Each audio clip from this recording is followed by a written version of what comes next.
Bismillahirrahmanirrahim. Akhlak yang mulia adalah buah yang manis dari akidah dan tauhid yang benar. Jadi akhlak yang mulia adalah cermin bahwa akidah yang kita pelajari selama ini benar-benar menancap di dalam hati.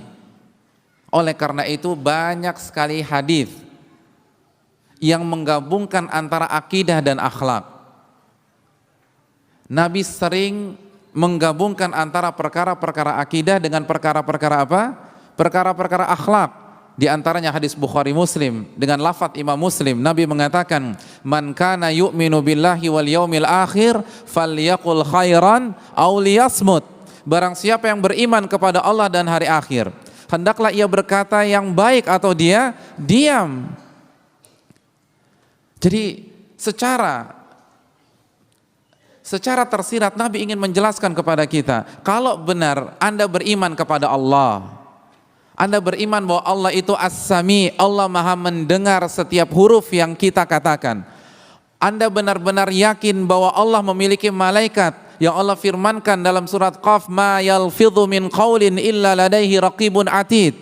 Tidak ada satupun huruf yang keluar kecuali dicatat oleh Raqib dan Atid, dan Anda yakin Anda akan dibangkitkan oleh Allah, dan setiap huruf, setiap kata, setiap kalimat akan Allah mintai pertanggungjawabannya pada hari kiamat.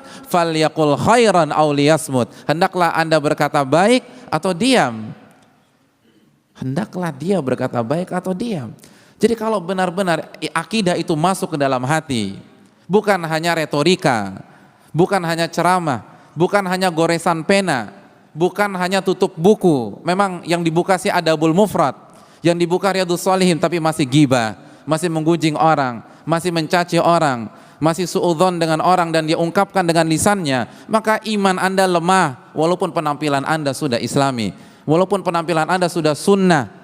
Ini yang dikatakan Nabi, setiap kata dan kalimat yang kita ucapkan, yang kita pertaruhkan adalah akidah kita kepada Allah dan hari kiamat.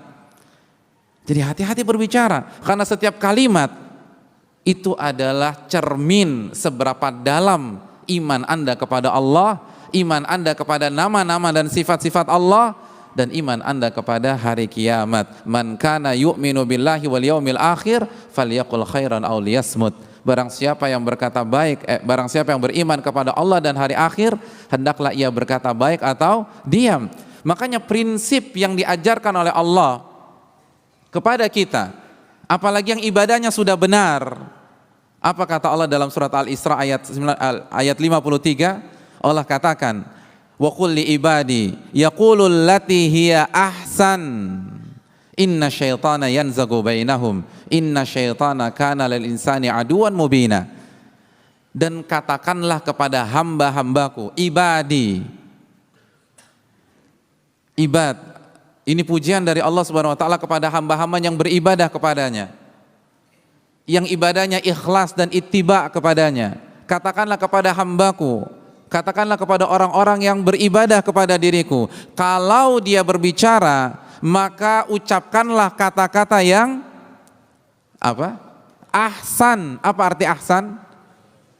Bukan lebih baik. Ahsan itu terbaik.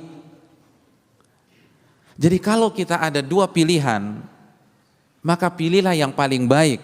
Contoh, bapak-bapak dan ibu-ibu sekalian melewati orang yang sedang duduk-duduk. Kita punya waktu 10 detik untuk menyapanya. Pilihan yang pertama, kita ucapkan Assalamualaikum warahmatullahi wabarakatuh, lalu kita kembali melanjutkan perjalanan kita. Pilihan yang kedua, kita ucapkan Assalamualaikum warahmatullahi wabarakatuh, lalu kita tanya, apa kabar Pak? Bagaimana kabar Bapak dan Ibu? Apabila kita punya dua pilihan ini, yang terbaik yang mana? Pilihan pertama atau yang kedua? Kita ucapkan salam lalu ngeloyor begitu saja, atau kita ucapkan salam lalu bertanya tentang keadaannya dan keadaan keluarganya? Yang terbaik yang mana? Kalau begitu Allah katakan, wa qul li ibadi yaqulul lati hiya ahsan, dan katakanlah kepada hamba-hambaku, berbicaralah dengan bahasa yang terbaik. Jadi Ahlussunnah tuh harus belajar bicara. Bukan hanya asal asbun saja, asal bunyi. Kita harus belajar bagaimana cara berbicara yang baik. Karena Nabi kita, Nabi yang tidak diragukan lagi kebaikan tutur katanya. Jangankan berhadapan dengan sahabatnya, orang kafir, Heraklius, apa kata beliau dalam hadis Bukhari? Ila azimir Rum, kepada pembesar bangsa Romawi. Nabi tidak mengatakan wahai kafir, tapi Nabi menggunakan jabatan dia kepada pembesar bangsa Romawi. Kalau ini bahasa Nabi kita SAW kepada musuhnya, gimana kepada Abu Bakar? Gimana dengan Umar? Bagaimana dengan Ali? Bagaimana dengan Utsman dan lain sebagainya? Jadi Ahlussunnah wal Jamaah yang akidahnya sudah benar, yang sudah khatam akidah wasitiyah, yang sudah hafal qawaidul muthla, yang sudah khatam nama-nama dan sifat-sifat Allah, maka dia harus dikenal dengan orang yang memiliki bahasa yang baik, bahkan yang terbaik. Man kana yu'minu billahi wal yaumil akhir falyaqul khairan aw liyasmut. Barang siapa yang beriman kepada Allah, bukan hanya menghatamkan tapi benar-benar beriman dengan hatinya dan beriman kepada hari kiamat, maka hendaklah dia berkata baik atau diam.